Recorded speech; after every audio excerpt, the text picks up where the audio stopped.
Seeing they didn't have the votes to win in Congress, the Republican leadership never brought the Aldrich bill to a vote. The bankers quietly decided to move to track 2, the Democratic alternative. They began financing Woodrow Wilson as the Democratic nominee. As respected historian James Perloff put it, Wall Street financier Bernard Baruch was put in charge of Wilson's education. Baruch brought Wilson to the Democratic Party headquarters in New York in 1912, leading him like one would a poodle on a string.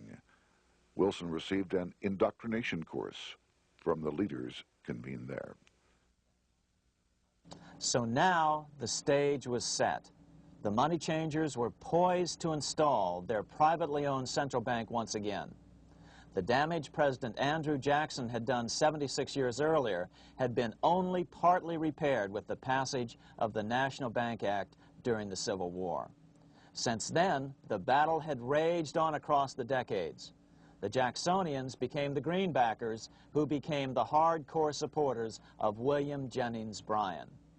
With Bryan leading the charge, these opponents of the money changers, ignorant of Baruch's tutelage, now threw themselves behind Democrat Woodrow Wilson. They and Bryan would soon be betrayed.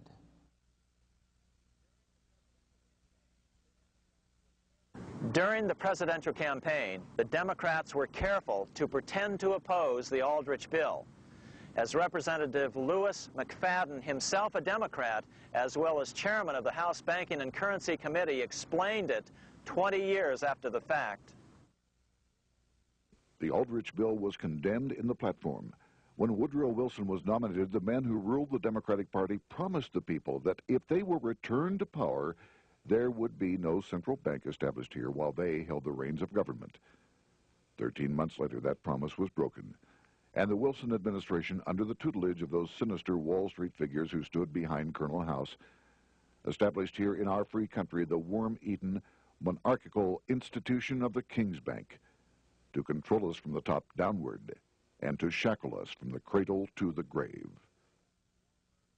Once Wilson was elected, Morgan, Warburg, Baruch, and company advanced a new plan, which Warburg named the Federal Reserve System. The Democratic leadership hailed the new bill, called the Glass-Owen Bill, as something radically different from the Aldrich bill. But in fact, the bill was virtually identical in every important detail. In fact, so vehement were the Democratic denials of similarity that Paul Warburg, the father of both bills, had to step in to reassure his paid friends in Congress that the two bills were virtually identical. Brushing aside the external differences affecting the shells, we find the kernels of the two systems very closely resembling and related to one another. But that admission was for private consumption only.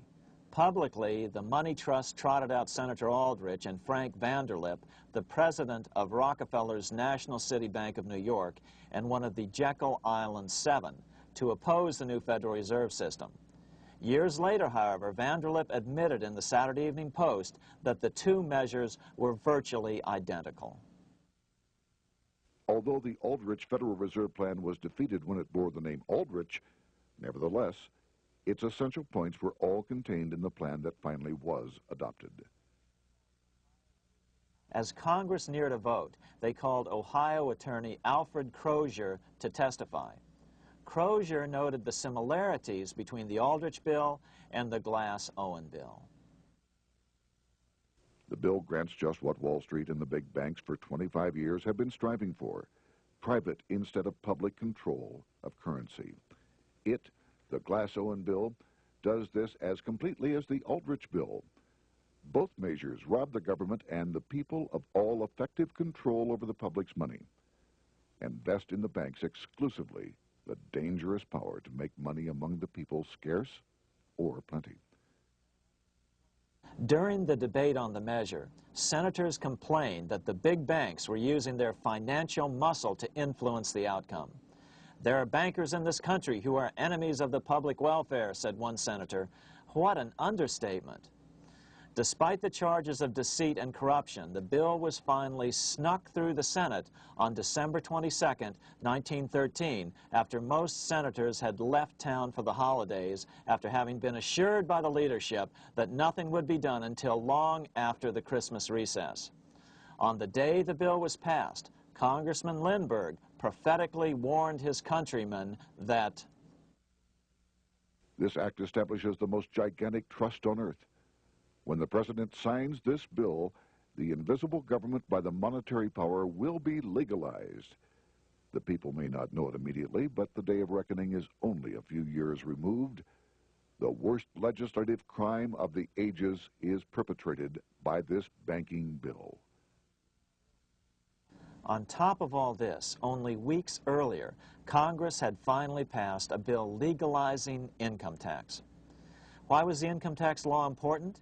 Because bankers finally had in place a system which would run up a virtually unlimited federal debt. How would the interest on this debt be repaid, never mind the principal? Remember, a privately owned central bank creates the principal out of nothing. The federal government was small then.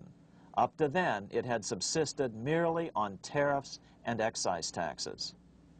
No, just as with the Bank of England, the interest payments had to be guaranteed by direct taxation of the people.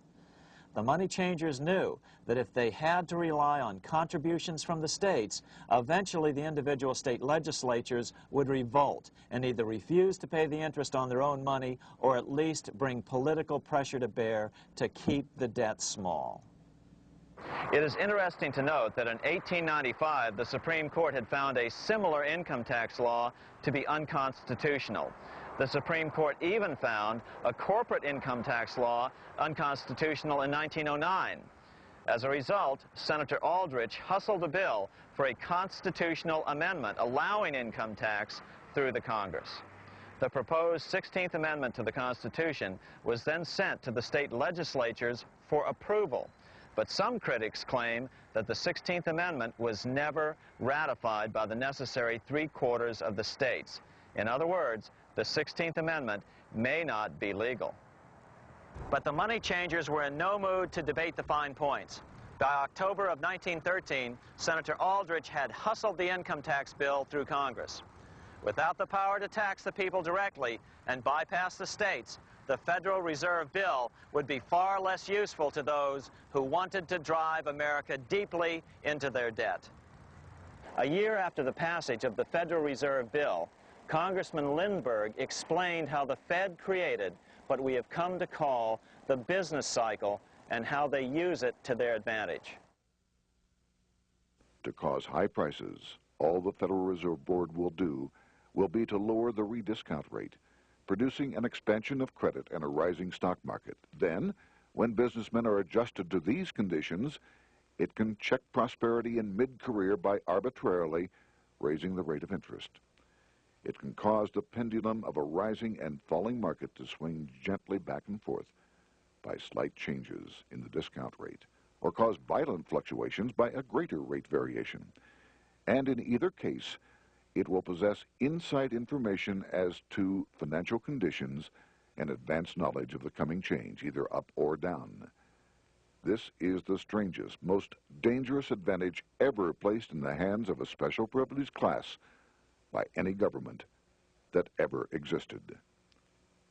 The system is private, conducted for the sole purpose of obtaining the greatest possible profits from the use of other people's money. They know in advance when to create panics to their advantage. They also know when to stop panic. Inflation and deflation work equally well for them when they control finance. Congressman Lindbergh was correct on all points. What he didn't realize was that most European nations had already fallen prey to the central bankers decades or centuries earlier. But he also mentions the interesting fact that only 1 year later, the Fed had cornered the market in gold. This is how he put it, quote, "Already, the Federal Reserve banks have cornered the gold and gold certificates," close quote. But Congressman Lindbergh was not the only critic of the Fed. Congressman Louis McFadden, the chairman of the House Banking and Currency Committee, from 1920 to 1931 remarked that the Federal Reserve Act brought about